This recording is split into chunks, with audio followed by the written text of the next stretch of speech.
Felipe, entrando na física quântica, cara, é um tema que o pessoal gosta bastante e tem bastante dúvida, assim. Bom, a gente tem a física clássica, né, que seria relativa se a gente pensar no Newton ali, imagino, e tal, É, nessa física mais antiga, entre a aspas. definição que a gente coloca para meio que como definição, a gente chama de física clássica toda a física que não é quântica. Então, nesse Boa. ponto, até relatividade é clássico, normalmente, que a gente Caramba, coloca. A interessante. gente chama de física moderna, relatividade, mas com aspecto clássico ainda. Sim, sim. Então, quais são as diferenças, assim, da física quântica? O que exatamente é a física quântica? Se você puder explicar de forma simples e também complexa depois. Certo.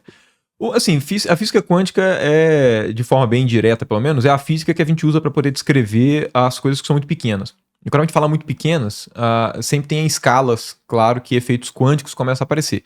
Né? Porque toda a noção de tamanho também é relativa, né? Mas Uhum. quando a gente fala da quântica tradicional, a tradicional diz respeito aos fenômenos tipo relacionados à escala, é sempre pegando escala atômica, né?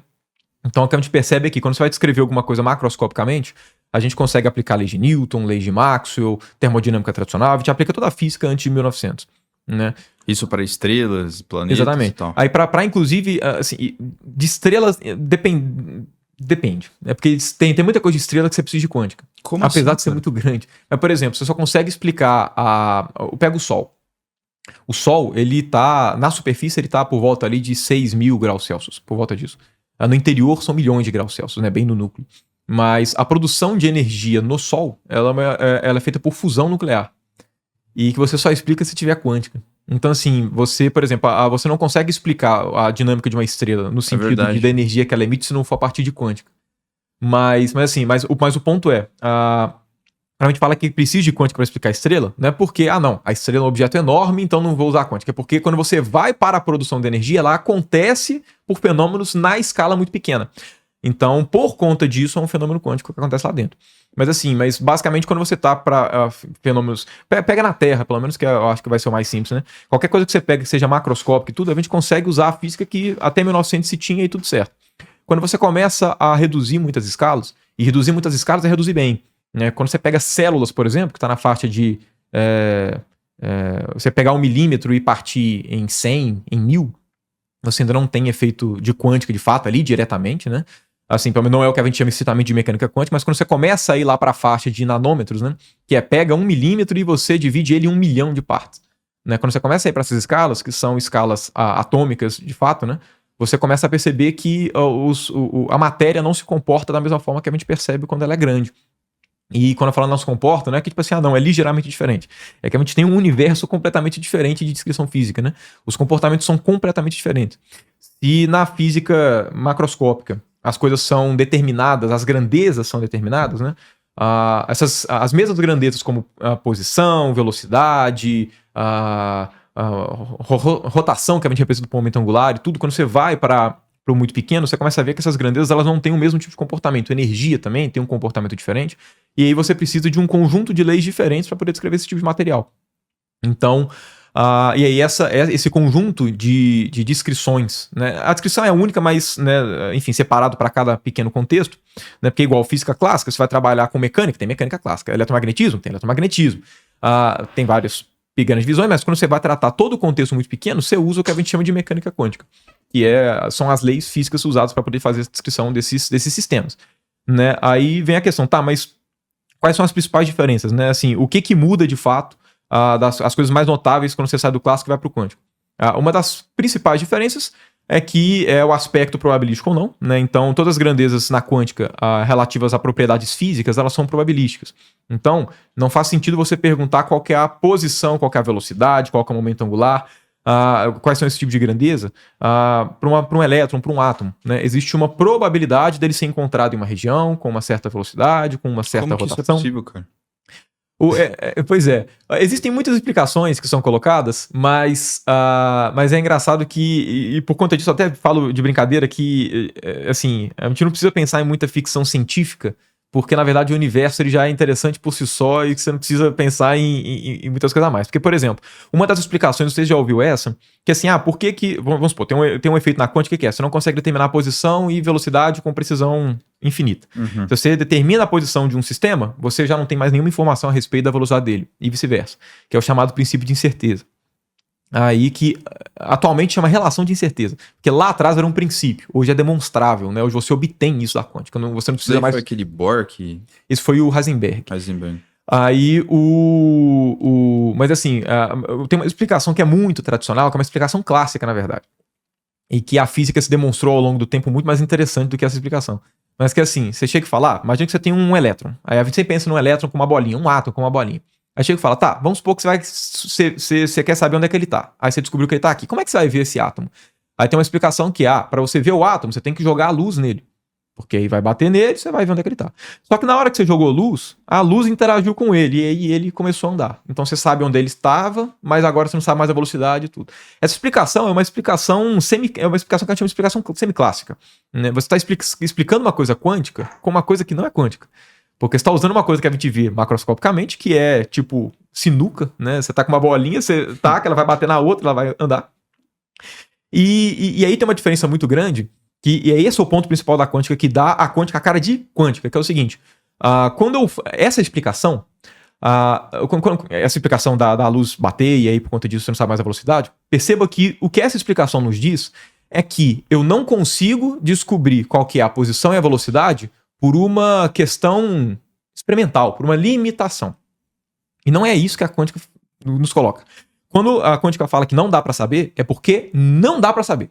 Essa informação das duas simultaneamente não existe. Mas isso porque a tecnologia humana não está limitada ou realmente... Realmente não existe esse tipo de informação. Pra você ter uma noção, isso foi um problema por muitos anos na física. A informação ali não existe. Não existe. E não só não existe, como a física não te permite ter alguma informação disso. E aí tem muita coisa que é puramente interpretativa e sai do escopo da física. Pra você ter uma noção, é o seguinte, existem vários fenômenos, na verdade, que tem uma explicação clássica associada. Né? Então, por exemplo, tem um fenômeno que também, que eu vou colocar tudo para poder explicar a mesma coisa, que é o fenômeno do emaranhamento, por exemplo, que aparece na quântica. Que é de que dois sistemas que eles estão separados por distâncias muito grandes, eles têm informação um do outro de forma instantânea. Tem uma explicação normalmente também usada para poder entender isso, classicamente. De que tipo, tudo está meio que interligado e tal. Assim, tudo é uma palavra forte, mas que existem sistemas que podem estar ligados com isso. Isso mede esse tipo de coisa. Mas é porque, por exemplo, até para poder ficar mais fácil, até para poder explicar o porquê que a física não é assim. Tem uma forma de ter, entre aspas, um emaranhamento análogo ao que seria classicamente o seguinte. Eu pego duas cartas, um As e um 2. Eu pego, embaralho aqui, eu e você não sabemos quais são as duas cartas. Aí eu te passo uma e fico com a outra. Você não olha, eu não olho. Aí você vai lá para a China e você olha a sua carta. Na hora que você olhar a carta, você vai ver lá, 2. Instantaneamente, na hora que você vê, você vai saber que a minha carta é um As. Certo? Por quê? Porque se você pegou o 2, o meu é um As. Uhum. Né? Essa é uma explicação, foi uma das formas de tentar entender o emaranhamento lá atrás. Tipo assim, por conta disso. As informações são casadas e tudo. E aí não tem informação se propagando mais rápido que a da luz. Então, mas não tem a parada do emaranhamento que se eu jogar essa caneta aqui, pode ser que, enfim, um átomo mude na China.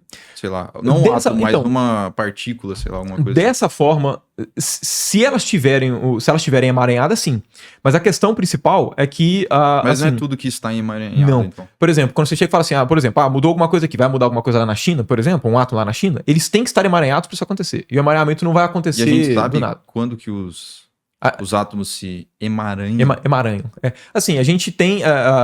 existem vários fenômenos que geram emaranhamento. Existem várias formas de se emaranhar sistemas e tudo. O fenômeno é bem conhecido. Agora, obviamente, sistemas complexos, assim, quanto maior a complexidade do sistema, mais difícil é você ter todas as variáveis. Mas a gente descreve isso muito bem. Mas a questão é que, olha só, esse ponto da carta, só para poder explicar por que a quântica é diferente. Perceba que, assim, antes de você ver a carta, se eu te perguntasse qual que é a probabilidade de você pegar a carta e ter um 2? Probabilidade de 50%. Uhum. Mesma probabilidade de pegar um A. Mas por que tem essa probabilidade de 50%? Essa probabilidade só existe porque você não tinha visto a carta. A falta de informação sua do sistema faz com que o sistema seja probabilístico. Mas ele não é probabilístico. Porque antes de você ver o 2 estava ali. Você só não sabia que era o 2. E como você não sabia, ficou probabilístico. É tipo a questão da porta. Ah, você quer trocar a porta para poder ganhar o prêmio e tudo. A porta é sempre a mesma. Hall, né? A porta é sempre a mesma que tá lá com. Assim, eu digo, não mudou. É probabilístico. É pesquisa eleitoral. Ah, você vai pegar uma pessoa aleatoriamente, tem X%. A pessoa já tem a opção dela. É porque, como você não tem a informação, só existe pesquisa eleitoral porque você não consegue perguntar para todo mundo. Se você perguntar para todo mundo, você não tem assim, qual que é a probabilidade. Assim, você sabe tudo. Sim. Então, assim. É verdade. Aí tinha uma coisa na física que o Einstein era muito defensor disso e o Bohr do contrário, né? E o Bohr acabou se saindo melhor nessa entre aspas, né, briga teórica ao longo dos anos, que era assim, o Einstein, ele não gostava desse aspecto probabilístico da quântica. Ele achava que a quântica ela só era probabilística porque a gente não tinha informação total. Então, o Einstein ele era um dos defensores do que a gente chama de variáveis ocultas. Então ele falava o seguinte, olha, existem um conjunto de variáveis, conjunto de informações que chamam variáveis ocultas.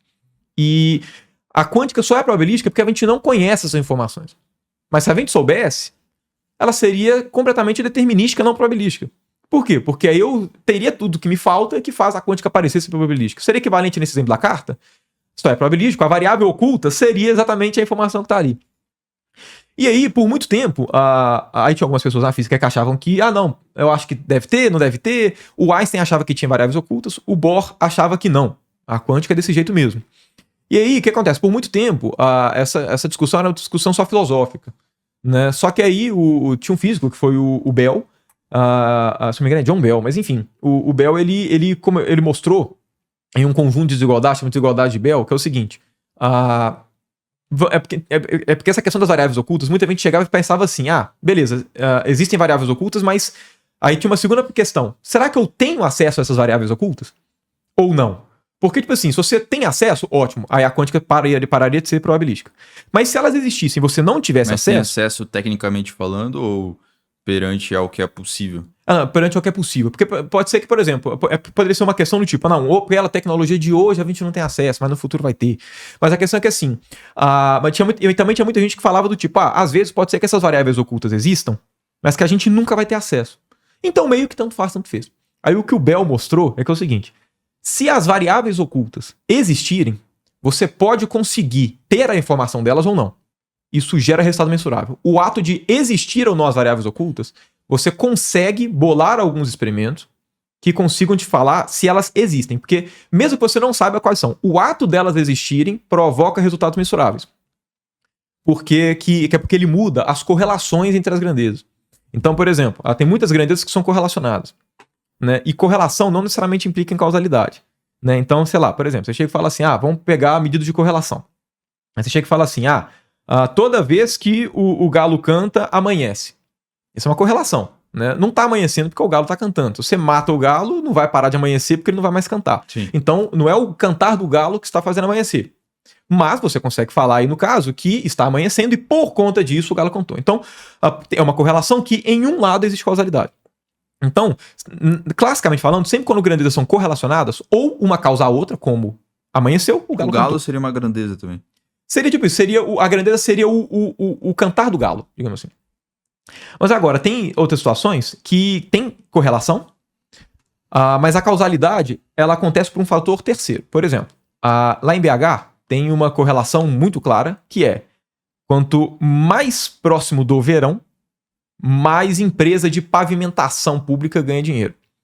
Por quê? Porque em BH, quando chove em janeiro, chove demais. E toda vez quebra asfalto da cidade inteira. E aí, por conta disso, quem lucra é a empresa de pavimentação.